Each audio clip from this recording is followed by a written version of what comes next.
Hello, this is the, what are we? I'm not sure anymore. We are the Midnight Mechanics. We fix crazy trains. Choo choo, chugga chugga chugga chugga. Conroy! And if you've gone off the rails... What the hell?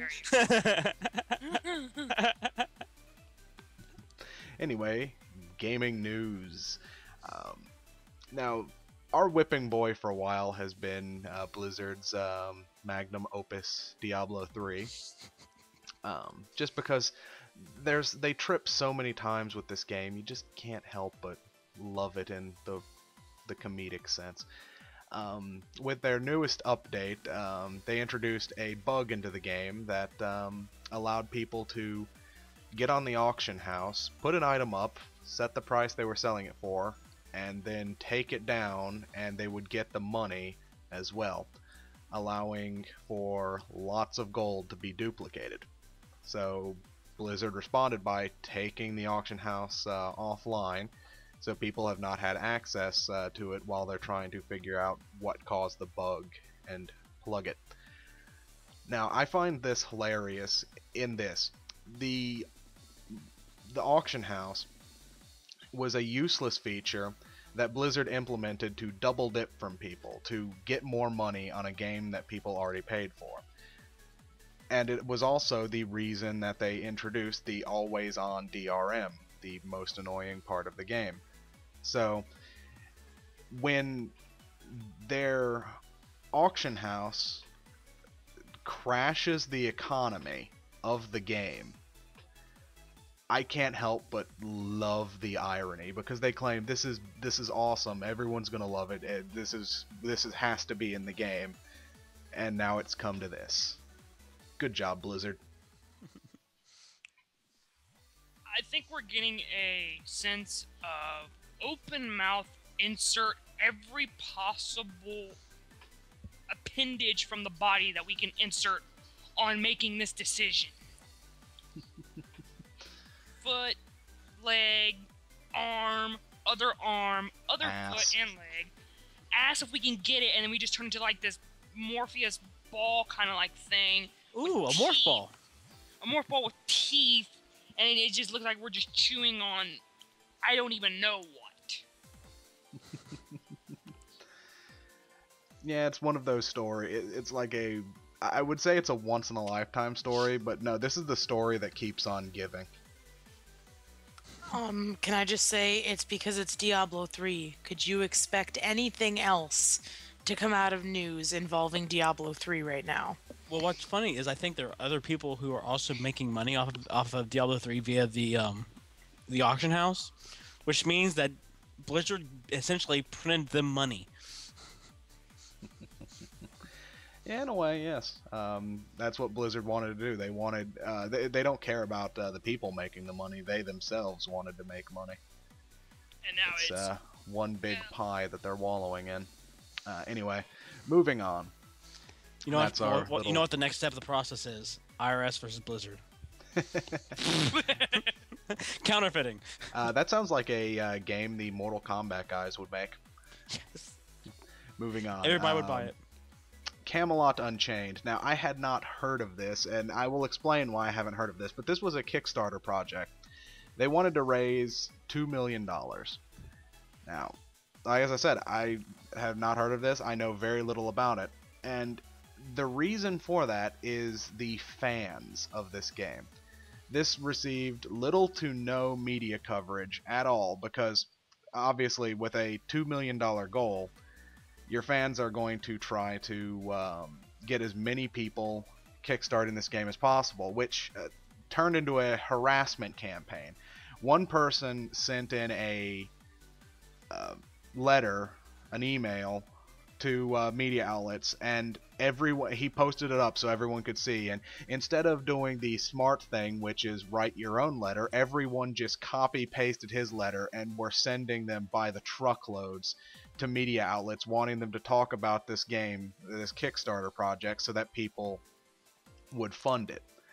Which leads to the awkward situation of anyone who wanted to talk about it can no longer talk about it, because they would have been saying, hey, look, harassment campaigns work.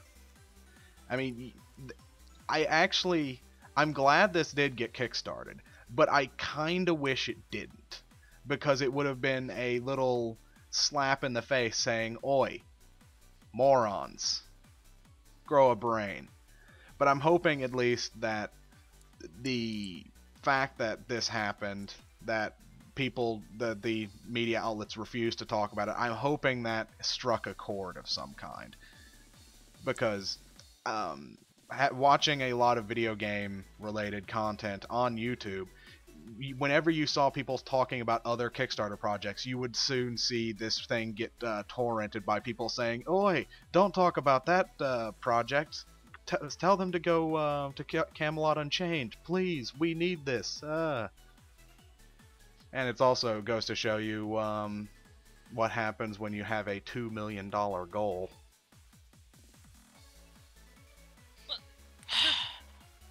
Okay, Felicity? No.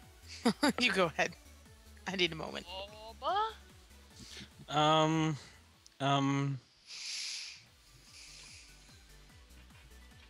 All I'm thinking of right now is if everybody would have talked about it, it would have been another, hey, they're paying the... Kind of like, remember when the Dead... I don't know if this is related at all right now, but somehow my brain made the connection between this and the Dead Space 3 demo. When a lot of people were playing the Dead Space 3 demo, and even though they said that they were playing it for their own enjoyment, that they basically were playing it and talking about it for their own enjoyment, everybody accused them of bowing down to either peer pressure or being paid off by EA. And if everybody would have talked about this in the same way, or even would have talked about it, you would have gotten those responses. So I guess that's why that they backed off, is because the internet's a fickle place. Mm-hmm. The internet's always going to be a fickle jade, but the thing that it brings forth is are people going to start using this tactic of aggressive campaigning or aggressive... I don't quite think that's the question, because they already are. You see this happen all over the place, and I don't know why it continues to happen, because time and time again it's shown to not work. That's what surprises me the most about the Camelot Unchained thing, is it's never worked before. Why would it work this time? In fact, it nearly doomed this Kickstarter. I was watching, and by the last 12 minutes of that Kickstarter, they still needed $200,000. Well, someone must have thrown up, Yeah, because it's got 2.2 million. So someone, or they either needed a torrent of people to come in, or someone stepped in and threw down $400,000.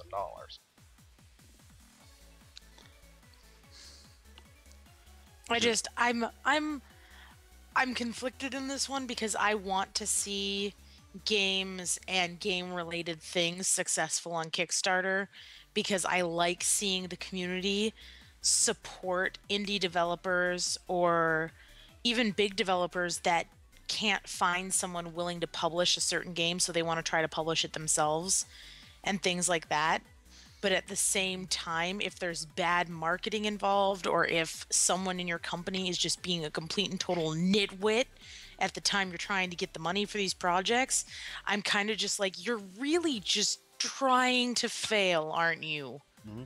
Well, that's what I'll give them credit for. You're really just trying. The developers put out a notice, I believe, a week before the Kickstarter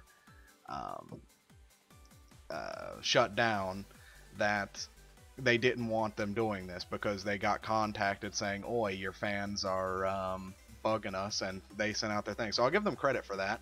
The only problem is, at that point, the damage was done, because you can't talk about the game at that point. Pretty much. I mean, we're only talking about it here because of this incident. But Now to the more interesting bit. EA's new engine, the Frostbite 3 engine, they're very proud of it. They've put a lot of money into developing it, I wager. In tests, they found that it is very unlikely that the Wii U will support the Frostbite engine. So they are not going to be porting their Frostbite 3 games to the Wii U as was supposed to happen. Apparently they have 15 games in development that they were planning on having Wii U ports of, but now that's not going to happen. This brings me... We have a bit of a catch-22 thing going with the Wii here, because they could try and make this work, but it would cost them money, and they have no monetary gain at the moment, because not a lot of people own the Wii U, and because not a lot of people own the Wii U, that means that third-party developers don't have a reason to develop games for the Wii U.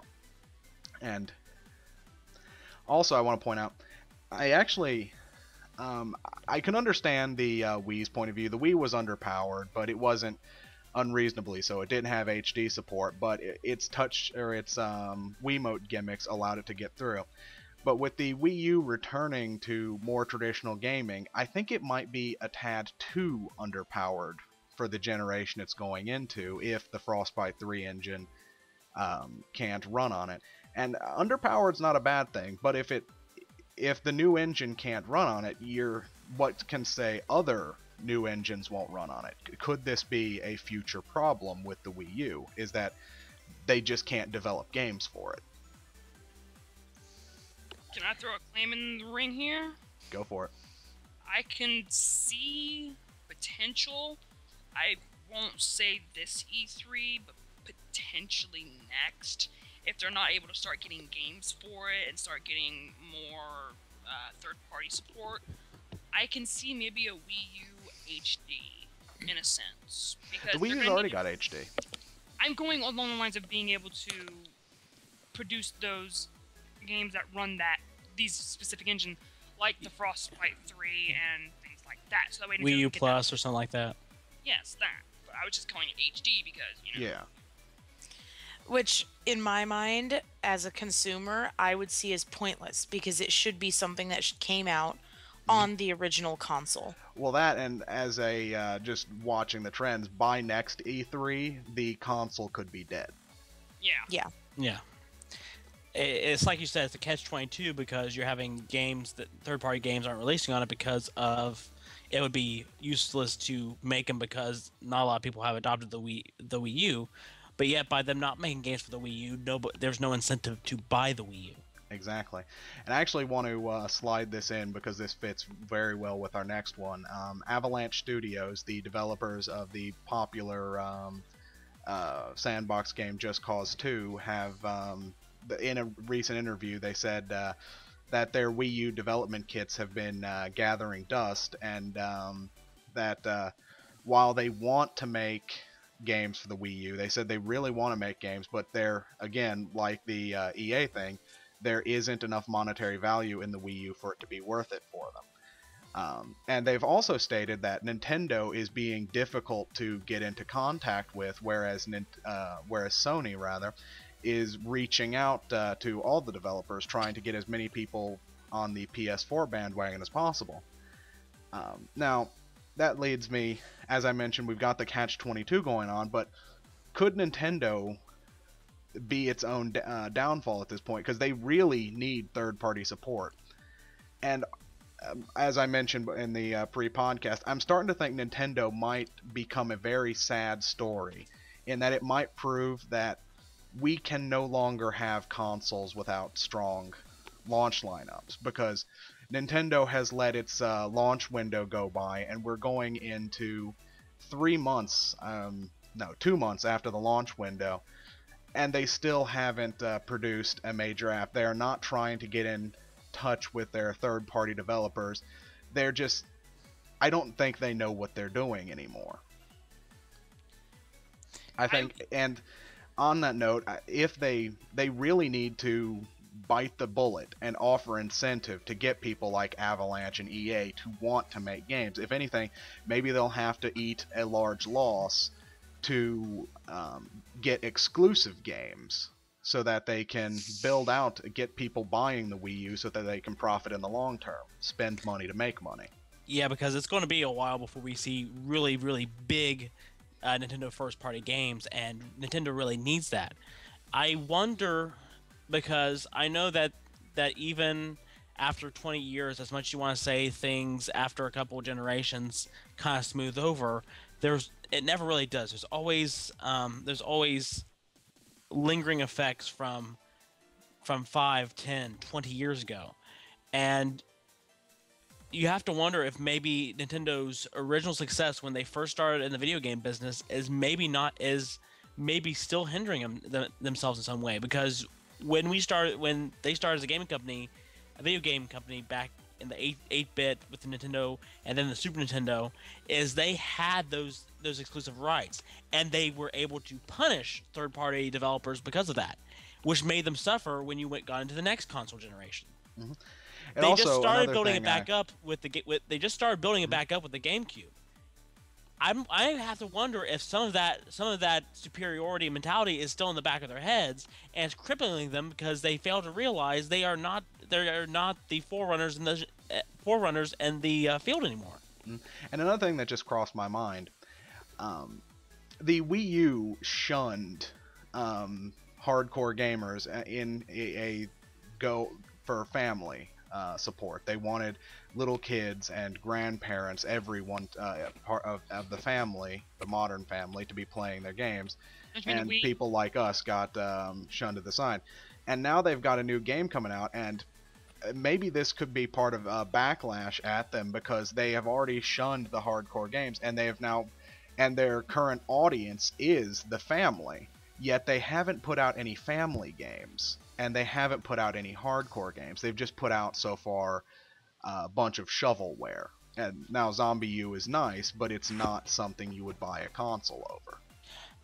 I'm starting to wonder if that's part of their problem, is they're trying to go for a new audience and ignoring an old audience that they had forgotten, while now ignoring their current audience. It seems to me that they kind of sort of did the double-ended ding dong at this, essentially.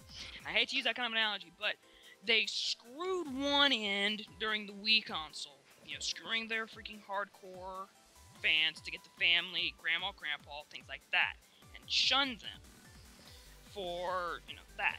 And then they bring out the new system, they're trying to get those old hardcore people back, and then the whole family thing, and then them not marketing this new system properly. That's another thing that's kind of sort of just bent them over, because, some people, not everyone, thinks that the Wii U is just not a different console. So, you gotta be able to think, okay, you gotta start at the very top. You gotta start with the heads. And you gotta go, guys, you gotta bring your heads together and think here, this new way of going into the battlefield, so to speak. We gotta be able to not be tunnel vision anymore. We gotta expand without expanding, and then rope in without going in too far with just one audience, so to speak. Yeah, but here's the thing. I mean, yes, Microsoft and Sony tried to copy what we was doing because it was effective sale-wise. But it was effective sure it was effective sale-wise because you brought them in originally. But the thing is, that audience is not your core demographic, because what happens is, they might play it for a while, it's a shiny new toy, and then it goes off into the corner. You make your fast money, but then you're really not going to be able to sustain that audience, because that audience is not sustainable. Your hardcore gamers are, which means you need to convince them, because not only will they buy the systems, but they will continue to buy games off of you, while the casual gamer will not. Which is probably why they sold at a loss, because I think they realized with the Wii U that while they did sell a lot of units, a lot of those units they didn't sell any games on. The people bought the Wii so that they could have their Wii Sports occasionally buying Wii Sports Resorts or Wii Fitness, but it was mostly Wii Sports. That was the killer app, the selling point of that thing, and that was the pack-in game for the console. So they only made the profit, and whatever marginal profit it was, off of the console. So I think the in summary, Nintendo needs to step up its game, and they also need to become social, because they're just it's like old man Nintendo is a hermit at this point. They don't want to talk to anyone. They just want people to expect that they know what they're doing, and I don't think they know what they're doing. The other thing with Nintendo's thing is they're also going against Sony and Microsoft, where Sony and Microsoft seem to have found a fairly good balance of pleasing every range of gamer. Like things that I've talked about when I've worked in the past as customer support for Microsoft, like ages ago, was that there are technically four gaming groups. You have your core gamers, who are going to be the ones that they don't need you to walk them step by step through instructions and stuff, because they know their console, they know what games they like. They don't need you to pitch something. They may want to talk about it if you play that game also to kind of pass time, but they know what they like. Those are going to be your hardcore gamers. They usually end up playing like Call of Duty and Halo and a lot of RPGs and MMOs possibly. Then you have like the connected gamers that are the ones that play with friends. That's all that they want to do. And you can have a blend of them being core and connected at the same time. And then you have the family people that are grandparents and parents that are playing with their kids or supervising their kids playing. And then you have like the casual gamer, who are usually older generations that play like the card games or the puzzle games and things like that. And they've both of those systems have found a really good balance with catering to all four of those groups, so to speak, without, really losing anyone's attention. But Nintendo has flip-flopped back and forth between, do we want that core group or do we want that family group? There isn't a medium for them yet. They haven't found that. And right now, it's showing in their sales and whatnot that they really aren't being as successful as they used to be. Like, I remember as a kid, I begged my mom for a Nintendo 64 because it was the coolest thing ever, Mom, and everyone has one. And I needed it in my life or I was going to die. Like, that was my plea. And now I'm like, with the current Nintendo systems, I'm like, okay, the only one that kind of appeals to me right now is getting a 3DS, because I need my Pokemon and I need the new Zelda coming out and my Mario games, and all the ones that seem interesting are coming out on a handheld that is a fraction of the cost of their actual console. Now Yeah, their home console. here's the one I want. My little bit, the last little bit I want to say is, I'm starting to think that analyzing it in my head, I don't think Nintendo knows how. They want to hit the core gamers, but core gamers are always going up in age. Like back in the 80s, they were your teenagers, but now they are your 25 to 40 demographic is your core gamers. And isn't it a possibility that Nintendo just doesn't know how to make games for those people? Because they've always been able to make games for kids and get by on that. But as the core gets older, they're realizing that those kiddie games are not as substantial as they were. Obviously they have their nostalgia for the past, but the present, they want something more, and Nintendo doesn't know how to give that to them. They are successful in just a key few franchises, but mainly a lot of the way that those franchises have evolved. Minus Zelda, Nintendo has constantly delivered on Zelda, but I'm looking at the other. Up for debate. Okay, minus the DS games. Well, that's the thing I would say on Zelda is, if you look at it based on the timeline, it actually seems like my thing is even showing through in Zelda. Is you see with the Ocarina of Time remake that sold really well, and people really like that because it was nostalgic. But when you look at Skyward Sword and the newer DS games, those didn't sell as well, and those aren't as widely loved. And I think it might be going to my point on the older gamer wanting something more. But we're getting at the end of our time. I want to reiterate our question of the week. I was continuing to talk. wanted to reiterate the question of the week. What would the game industry be like without used games? Critical thinking, just figure it out in your head. Go through the game history timeline if you know it. If not, a little bit of homework. Go check it out on Wikipedia. It's a bit of our culture. If you're consider yourself a gamer, you should look into it. You should be interested. So, what do you think the games industry would be like without used games? I have been Internet Personality Gonzaki, and we are the Gaming Booth. Play us out, Bulba. Nintendo needs more people to work on their games that are not them. Bulba needs to shut up.